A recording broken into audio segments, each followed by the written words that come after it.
I was asked to talk about bubbles. Is the market in a bubble, stock market in a bubble? What's in a bubble? And I just wanted to give you some thoughts about that. And I've got about 10 minutes to do it. And so I want to be quick.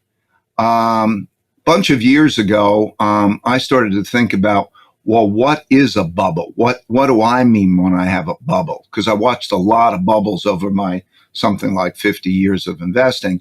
I basically thought there were six things that made a bubble in my mind, and I'm going to rattle them off, then I'll apply them so that you know what I think. First, how high are prices relative to the traditional measures of prices is a consideration.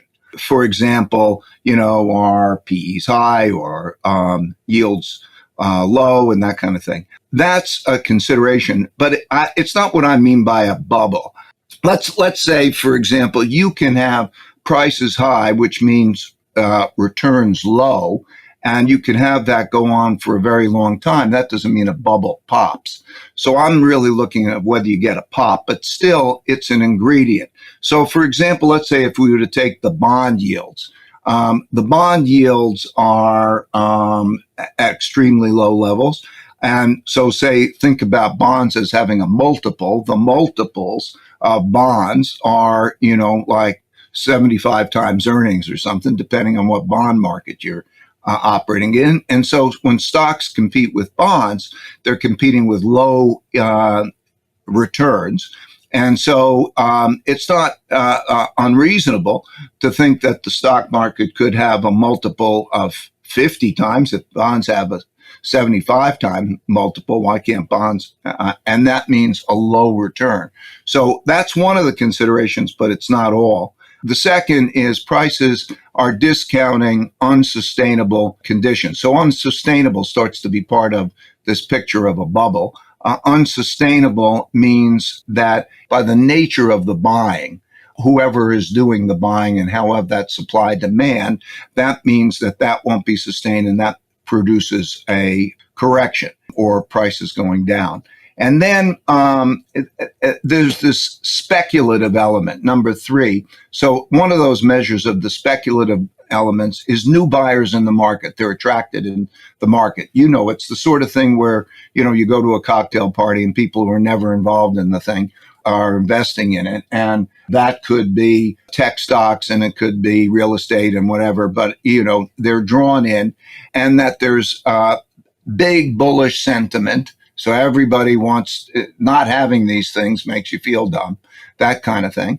And then also, number 5 on my list is big purchases, forward purchases. Like if somebody's buying apartments that they don't own because they think that the apartments are going to go up. Or back in the days where I traded a lot of commodities, I would watch that those who used commodities would, rather than buy from hand to mouth, they would get a lot of forward coverage.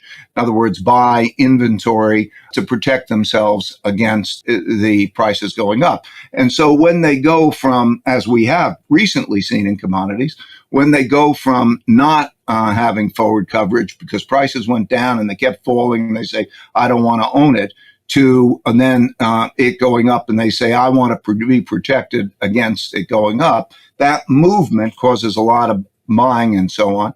So that's buyers that have extended those forward purchases are an indicator that I use. This table here that I'm showing shows for the stock market as a whole, those items that, are we in a bubble? Is the stock market in a bubble? Well, I apply that framework to all individual securities. And I do that in a systematic way because my process is to write down the criteria, to use filters and so on, and try to see which are in a bubble. So there are different stocks. Some are in bubbles, it seems to me. Some are not in bubbles. And the stock market as a whole is indicated by that table. Let me just go to the next chart.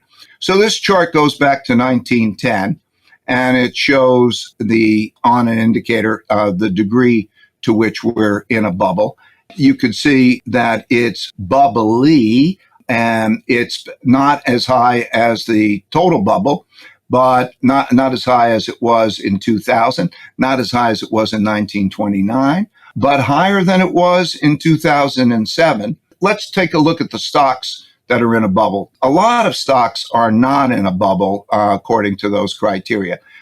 So this goes back to 1995, that chart, and it gives you an idea. So this is the first chart is the share of the top 1,000 charts that are in a bubble, and so it's been about 5%, or the share of the S&P 500 about 2% by comparison to those in 2000. Again, not as high as the 2000 bubble or the 29 bubble, which were comparable, but higher than 2007. So let's go to the next chart. And this shows the bubble stocks. I put together an index of those that are bubble stocks, and this shows how they've performed in relationship to the S&P 500. And so you could start to see as we're breaking down the bubble.